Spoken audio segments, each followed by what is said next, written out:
Buff up your English. Understanding, buffed up.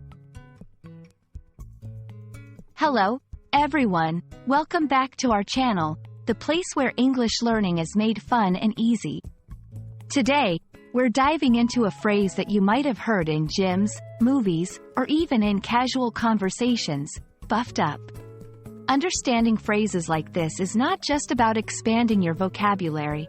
It's about getting a feel for the language as it's used in real life. So, let's pump up our English skills and get buffed up on knowledge. When you hear someone say they're getting buffed up, they're not talking about polishing furniture. Buffed up is a colloquial phrase that means to become more muscular or to gain muscle mass through exercise.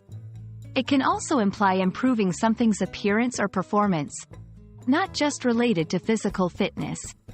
This term comes from the word buff, which describes a physically attractive person who has a muscular and toned body.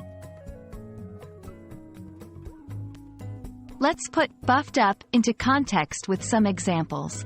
In the gym, I've been hitting the gym hard lately. I'm trying to get buffed up for the summer. In car talk, did you see the latest model? They really buffed up the engine performance.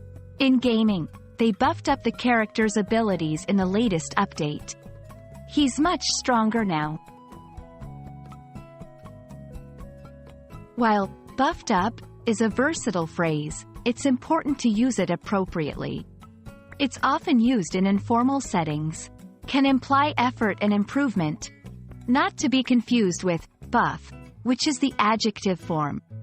Remember, slang and idiomatic expressions like buffed up can make your English sound more natural, but they're best used in casual conversations.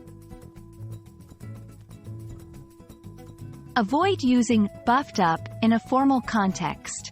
Saying, "Our company has buffed up its profits this quarter," might get some smiles in a boardroom, but it's not the proper register.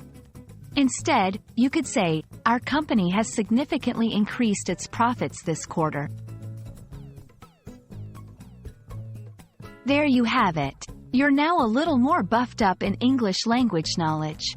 We hope this video helps you understand and use the phrase, buffed up, correctly. Keep practicing, and don't forget to apply your new vocabulary in real-life situations. See you in the next video, and until then, keep learning and stay strong in your English journey.